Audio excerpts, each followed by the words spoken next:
अच्छा, हर माँ का अपना तरीका होता है ना कॉम्पनसेट करने का। जैसे मैं भी ब्रेक में ही बात कर रहे थे, जैसे बच्चा है छोटा मेरा, वो रात को उठेगा, तंग करेगा, कुछ भी करेगा। अम्मी की डेथ के बाद से मुझे वैसे भी हमेशा से मुझे नींद की प्रॉब्लम रही है। तो मेरा मियाँ मुझे कहता है तुम कुछ खा लो, तुम मेडिसिन खा लो, तुम्हें नींद है, तुम सो, तुम्हारा सुबह ऑफिस होता है। पर मुझे लगता है कि नहीं, अगर मेरा बच्चा रो रहा है कुछ भी रात में, तो मैं इसके साथ ही लेटूंगी, क्योंकि अगर वो अपनी नैनी किसी के साथ भी सो, इसका बच्चा थोड़ी है, वो तो रोएगा। मैं उठूंगी, उसको जो फीड कराना कुछ भी करूंगी, लेकिन वो मेरा एक तरीका है। तो मैं उल्टा और नींद नहीं आएगी जी, वो नहीं आती मुझे। तो मैं जब सुबह आती हूँ, मेरी टीम आते साथ सबसे मुझसे पूछती है, सबसे पहले पूछती है आपकी नींद पूरी है? तो मैं कहती कहीं नहीं, वो जाहिर।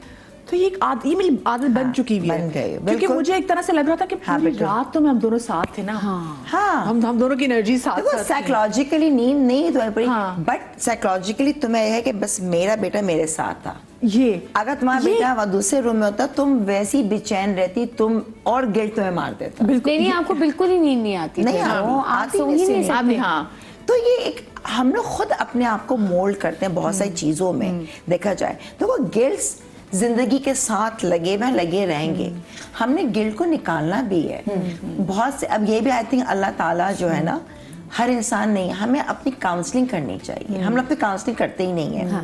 तुमने कोई बात कर दी, हाँ यार मेरा भी ऐसा होता है, यार कोई कंक्लूजन तो निकालो। लेकिन पता है कि अंबर, हम तो चलो हमें एक वेंट आउट करने का मौका मिलता है ना, बाहर निकलते हैं। हम अपनी जब व्हेन यू स्टेप इन अपने ऑफिस में, तो आप सारी प्रॉब्लम्स भूल जाते हैं थोड़ी देर के लिए, क्योंकि हम पे इतना प्रेशर होता है। आप मॉर्निंग शो स्टार्ट करने का प्रेशर आप सब भूल गए थोड़े टाइम के लिए, एनर्जी मेंटेन करनी है आपको। लेकिन जो खवातीन घर में हैं, उनको ये जरूर मैं सजेस्ट करूंगी कि वो छोटी मोटी अपनी हॉबी जरूर रखें। मैं वही तो कह रही हूँ। देखो मेरी जब डाइवोर्स हुई, यकीन करो, मैंने तो आके मॉर्निंग शो था मेरा नेक्स्ट डे, मैं चाहती ना आती। मैं इतनी जिम्मेदार हूँ कि मैं आई, और सोचो मैं किस ट्रॉमा से गुजर रही हूँ। उस पे लोगों ने ये बात नहीं कि यहाँ पे लोग कहते हैं इज्जत नहीं है, घर से बाहर निकले। देखो मैंने लोगों के अलग थॉट प्रोसेस है, मुझे पता है मैं क्या सही कर रही हूँ, क्या गलत कर रही हूँ। मैंने आज तक ये नहीं परवाह कि लोग क्या कहेंगे। मुझे पता होना चाहिए मेरा कनेक्शन मेरे अल्लाह ताला से, मैं क्या सही कर रही हूँ, क्या गलत करूँगी, सजा मिलेगी। तो मुझे डर खौफ है, तो कल को बुरा वक्त आएगा, क्या मेरे घर में दाल रोटी मेरे अवाम आके मुझे खिलाएगी? कोई नहीं खिलाएगा। आपने खुद कॉन्फिडेंट होना है, सही है। आपने कुछ चीजें अपने अंदर खुद बिल्डअप करनी है। घबराए नहीं, क्यों घबरा रहे हैं यार? लाइफ देखो कंक्लूड करते हैं। मैंने हमेशा शायद पहले भी बात की है, होना था किस्मत। मेरी क्या प्लानिंग थी, एज लॉन्ग मुझे पता है मैंने कुछ गलत नहीं किया, फिर भी मेरे साथ अल्लाह मियाँ, ठीक है। मैं भी आगे मेरी प्लानिंग है, मुझे ये नहीं करना था। शायद मैं भी रहती शादीशुदा, मैं और मिजरेबल होती। देखो ये मेरी काउंसलिंग है, मैं रिग्रेट्स नहीं कर रही हूँ कि यार देखो मेरी डाइवोर्स हो गई। नो, एक वक्त को होता था। वक्त के साथ चेंजेस आती हैं इंसान में। आप जैसे जैसे ना आपके विजन्स खुलते हैं। आज शायद मैं मीडिया में, तो मुझे लगता है कि बहुत सी चीज़ों से मैं जो गुजरी हूँ, तो मुझे लोगों तक पहुँचाना है, बताना है कि नहीं यार, बिकॉज वो हम पे एतमाद करते हैं, हमें अपना रोल मॉडल। अच्छा, मैं सबसे बाकी कॉन्ट्रीब्यूशन मिलूंगी, क्योंकि बुशा जी मेरे साथ मौजूद है, नाजिश मेरे साथ कॉलर मौजूद है, मैं जल्दी से उनसे बात भी करूँ। अस्सलाम वालेकुम नाजिश। अस्सलाम वालेकुम। वालेकुम अस्सलाम, कैसी हैं आप? ठीक हैं? मैं ठीक हूँ। आई लव योर शो, माशाल्लाह, बहुत मजा आता है देखने में। Thank you so much Nazish. क्या कहना चाहेंगी नाजिश आज के इस मॉम गिल्ट पे?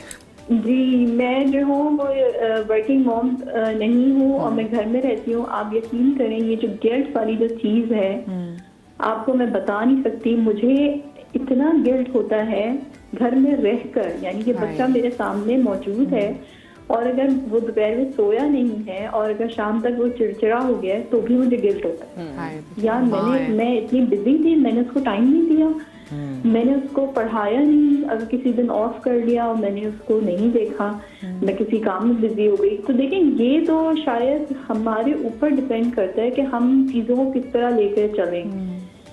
आप जैसे गजल जी बता रही थी कि बाहर बच्चों को काफ़ी इंडिपेंडेंट किया जाता है, तो यकीन करें हमारे अंदर हमारी अपब्रिंगिंग ही गलत हुई है। हम अपने बच्चों को इतना ज़्यादा अपने ऊपर डिपेंडेंट कर देते हैं कि वो बड़े होकर भी फिर सिर्फ पेरेंट्स को ही देख रहे होते हैं। सही बात है। Not good at all. हमें उनको एक इंडिविजुअल बनाना है, एक कॉन्फिडेंट इंसान बनाना है ताकि वो दुनिया का मुकाबला कर सकें। अगर हम इस तरह करेंगे तो हमारी तो जिंदगी मुश्किल होगी, उनकी हमसे ज्यादा मुश्किल होगी। बिल्कुल सही बात है, क्योंकि हम सारी उम्र तो उनके साथ रहने वाले नहीं है, सारी उम्र तो नहीं रहेंगे। हाँ, और खासतौर पे जो बच्चे अकेले होते हैं उनके लिए तो वाकई में बहुत ज्यादा जो है ना पेरेंट्स को जो है ना सोचने की जरूरत है। ये वही बात कर रही है उनकी अपब्रिंगिंग करें। बस यही मुझे कहना था। थैंक यू, आपको बहुत प्यारा टॉपिक है आपका। एग्जैक्टली, थैंक यू सो इतनी मच। प्यारी बात इन्होंने कही जो मैं खुद सोचती हूँ कि मेरा एक ही बेटा है। तो मैं जब कनाडा से मूव करके यहाँ आई तब तक तो मैंने इंतजार किया कि वो पढ़ ले, उसकी पढ़ाई पूरी हो जाए, जितना मैं फैसिलिटेट कर सकती हूँ बीइंग अ मदर, ताकि मुझे कोई लाइफ में कोई बड़ा गिल्ट ना रहे कि मैंने अपनी वजह से उसका करियर थोड़ा वो किया। लेकिन उसके बाद मैंने यही सोचा कि मैं पता नहीं कितना टाइम माँ बाप जिंदा रहते हैं, बच्चों को आप अपनी जिंदगी में ट्रेन करें, अपने आप से थोड़ा इमोशनली डिटैच भी करें। It's very important for mother and for a child as well, क्योंकि वो भी अकेला बच्चा है ना, वो भी मेरे साथ बहुत ज्यादा ज़ाहिर माँ बाप के साथ अटैच होता है, सिबलिंग्स नहीं होते तो अब वो थोड़ा सा स्ट्रीट स्मार्ट हो, वो अपने फैसले खुद करे, उसको पता हो कि मुझे जिंदगी में आगे चल के अपनी शादी भी खुद करनी है, मुझे सब जब एक लड़का इस प्रोसेस से गुजरता है तभी तो वो दूसरी लड़की को प्रोटेक्ट कर पाएगा, एक जिम्मेदारी का एहसास अगर हम उसको सारी जिंदगी यूं परों में छुपा के रखेंगे, उसकी हर जरूरत का ख्याल हम करेंगे, तो फिर वो क्या सीखेगा? ऐसी हेलीकॉप्टर पेरेंटिंग भी नहीं होनी चाहिए। अच्छा बुशरा जी, आप भी अस्सलाम वालेकुम। हाँ, ये वाकई ना कि हम ये मुझे अक्सर लोग कहते हैं ये नहीं करना, हर वक्त सवार नहीं रहना। जी बुशरा जी, अस्सलाम वालेकुम जी। अच्छा, मेरा बात करने का मकसद ये था कि मैं एक बिजनेस वूमेन हूँ ना, मेरा अपना मार्ट होता है अल्हम्दुलिल्लाह, और आज से नहीं काफ़ी टाइम हो गया मुझे। लेकिन मेरी मतलब बाहर रहने की वजह से बच्चे मेरे बहुत ज़्यादा मतलब आपस से बाहर हो गए हैं, अपनी जिम्मेदारी नहीं निभा पा रहे हैं, या बहुत सारी ऐसी प्रॉब्लम्स है जिसकी वजह से वो जो है ना मतलब सबके सब मुझे ये बोलते हैं कि तुम्हारी वजह से तुम्हारे बच्चे बिगड़ गए हैं। मेरे हस्बैंड का भी कहना यही है कि तुम बाहर रहती हो, तुमने इन पर तवज्जो नहीं दी, तुम जो है ना हर वक्त अपने काम में बिजी रहती हो, तो जिसकी वजह से तुम्हारे बच्चे आज ये हाल, वो तुम्हारे बच्चे उस वक्त तुम्हारे बच्चे होते हैं, ठीक है ना, उस वक्त वो हमारे बच्चे नहीं होते, उस वक्त तुम्हारे बच्चे होते हैं।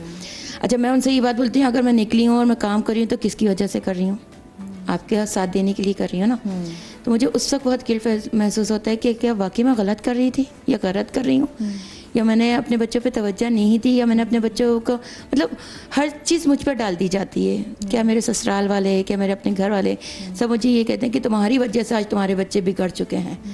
तो मुझे वाकई बहुत फील हो रही होती है बहुत ज़्यादा कि वाकई मेरी वजह से। लेकिन मार्ट पे कितना टाइम लगता है? ऑफ कोर्स आपका अपना बिजनेस है। मैं 12 बजे जाती हूँ सुबह, तो रात के 12 बजे 11 बजे तक आती हूँ। और आपके जो हस्बैंड है वो क्या करते हैं? वो नॉर्मली जॉब करते हैं। ज़ाहिर अब मैं उनसे ज़्यादा अच्छी तरीके से ज़ाहिर मेंटेन कर रही हूँ।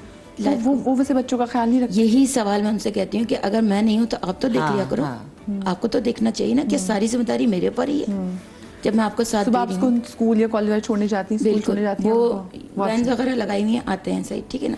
लेकिन छुट्टी कर रहे हैं, ज़ाहिर है मेरी नींद पूरी नहीं हो रही, मैं सो रही हूँ, एक बात है। ज़ाहिर रात को आती हूँ, आने के बाद भी मुझे काम करने होते हैं, 10 पकाना है घर के लिए, सुबह के लिए तैयारी करनी है, मुझे सोते सोते टाइम लग जाता है, तो सुबह देर हो जाती है, तो उस पर भी ब्लेम मुझे किया जाता है कि तुम उठी नहीं। भाई मैं नहीं उठी तो क्या हो गया, आप भी तो उठ सकते हैं। संडेज को भी काम करते हो? बिल्कुल। आप फिर थोड़ा सा मार्ट है ना इतना, तो उनको खोलना है। तो संडे को आपके हस्बैंड क्यों नहीं जाते? जॉब करते हैं। नहीं, संडे को तो कोई जॉब नहीं होती। संडे को तो वो जैसे छुट्टी वाला दिन वो कहना चाह रहे हैं कि वो आपकी वो घर पर होते हैं ना। नहीं, क्यों घर पे होते हैं? आप उनको भेजें ताकि संडे आप आराम करें, उनको भेजें मार्ट। ये वो मकसद असल में जो मार्ट है वो लेडीज मार्ट है, वहाँ पर उनके अच्छा लेडीज। तो आपने ये सोचा कि आप कोई हेल्प हायर कर लें अपने मार्ट के लिए, ताकि आप थोड़ा टाइम अपने घर को भी दें, because 12 to 12 is a lot. Mart पर भी अल्हम्दुलिल्लाह मार्ट पे भी 2-4 लड़कियां हायर की हुई हैं, जब भी मैं 12 बजे जाती हूँ, वरना मेरा मार्ट तो ओपनली। नहीं, ये जो बात करी ना, एक दिन के लिए एक मैनेजर हायर कर लें जो संडेज को आपका रोल प्ले करे वहाँ पर, और आप अपना टाइम जो है थोड़ा सा आसान हो जाए। अपने खानदान की कोई और ऐसी औरत जिनको नौकरी की जरूरत है, उनको एम्पावर करें। आपकी बहन, आपकी बहन, जिन पे आपकी नंद, you know, can be anyone. जरूरी है, बताओ ना, आपकी अपनी सेहत खराब हो जाती है, थोड़ा time you should spend with your kids. आप लोग सही कह रहे हैं, बिल्कुल ऐसा करती भी हूँ अल्हम्दुलिल्लाह। मेरे साथ मेरी एक बहुत क्लोज फ्रेंड है जो नीडी पर्सन है, मैंने उसको ही हायर किया अपने साथ। नहीं, मेरा सिर्फ कहने का मकसद ये कि मर्द ये क्यों बोलता है, या औरत या सास वगैरह यही क्यों बोलते हैं कि हमने खराब कर दिया बच्चों को। अच्छा, ये मुझे नबिहा की और कभी ये चीज मुझे जो ना मतलब खटकती है। नबिहा, मुझे आप बताएं, हम इस मॉम गिल्ट से कैसे जो है हम इससे फाइट कर सकते हैं? क्योंकि मॉम गिल्ट को से ना हम लड़ने के लिए ओवर कंपनसेट कर देते हैं, which is also not good for the kid. So what should be done? अगर मैं कंक्लूजन की तरफ जाऊँ आप सबसे इस हवाले से बात करूँ तो जी।